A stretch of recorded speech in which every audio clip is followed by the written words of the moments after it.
From NBC News World Headquarters in New York, this is NBC Nightly News with Brian Williams.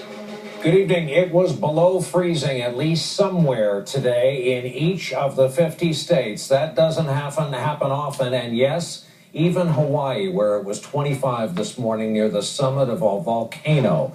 In New York, it hasn't been this cold since 1896. In Cleveland, you'd have to go back to 1884. In Asheville, North Carolina, the old record was set in 1879. Again tonight, it's not just the 25 below temperature in Minnesota that's making news. It's the dangerous cold in the deep south now, like 6 degrees in Atlanta, Georgia. It's been record-shattering cold, straining power grids, canceling thousands of flights, and forcing people to find warmth. We have it covered again tonight, beginning with NBC's Kevin Tibbles in Chicago. Kevin, good evening. Brian, it is day 2 here in Siberia, and across the frozen Chicago River behind me and across much of this nation, this Arctic grip is not letting go. Sub-zero, bone-chilling, wind-whipping cold, stomping down on much of the lower 48 for another frigid day. From the air, Chicago blanketed in Arctic splendor. On the ground, Javier Asensio pushed through his first day as a courier in the Windy City. You can't play with this weather. You can literally die. Just one of tens of thousands braving the elements to make a living, even keeping others warm. I'll be here all day. I gotta provide the city with some protection. Black ice in Minnesota got the best of this car, toppling off a bridge. The driver escaped without serious injury. Still, there have been dozens of wrecks across the country, and officials are urging folks to take it easy out there.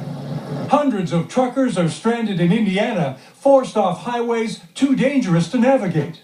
AAA facing a tsunami of calls. Today, the job was breathing new life into frozen engines. Thank you. Thanks again. Thank you.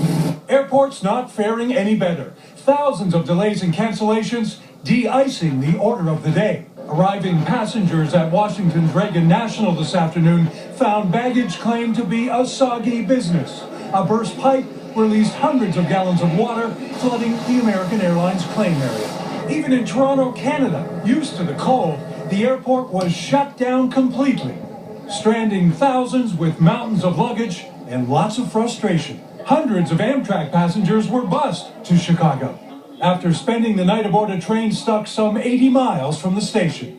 It was safer to leave passengers on the train with full hotel systems instead of trying to transfer people through a trench in the snow at -5 temperatures. Even down south, as the sun came up in Atlanta, the temperature didn't. In the Sunshine State, people bundled up, donning their northern gear.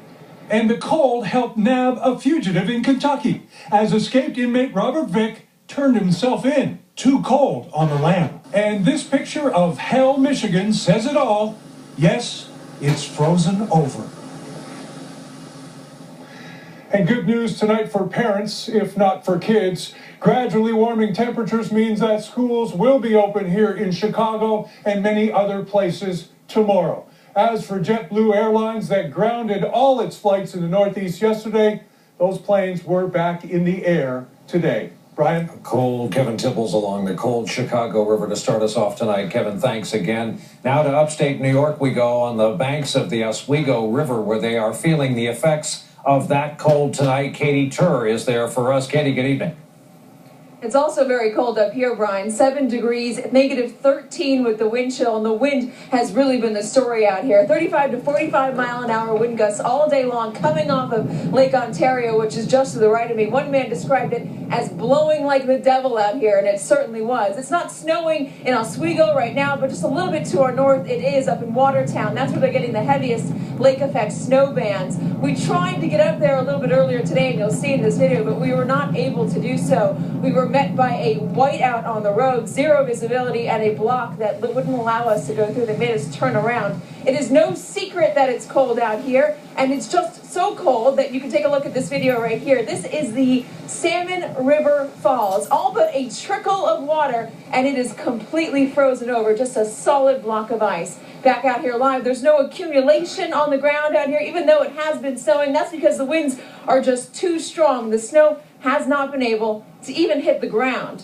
Brian. Katie Turr alongside the ice flow in Oswego, New York tonight. Katie, thanks. Al Rooker's at the map again tonight here in the studio with the forecast and a status report on all this, Al. Well, Brian, the good news is we are seeing the worst of it. It's just about over. You can see 24 hours ago, temperatures were 42 degrees warmer in Caribou, 28 degrees warmer in New York City, 14 degrees warmer in Washington, D.C. The polar vortex is finally starting to break its grip, so we have one more dangerous morning of bone-chilling temperatures and wind chills in the upper Great Lakes. You can see Chicago, it'll warm up. It'll feel like only 13 below, only 2 below in Columbus. You get to New York City, minus 8 below, no wind chill in Washington, D.C. And as we head to the south, you can see temperatures not so bad. It'll feel like 17 in Atlanta, 20 as you make your way into further parts of the south. But the good news is that Arctic air will be retreating. The polar vortex moves away, and so we get more of a zonal flow by Friday. 39 Cleveland, D.C. 45, Atlanta 47. And on Saturday, look at this, near 60 in Washington, 55 New York City. Temperatures actually a little warmer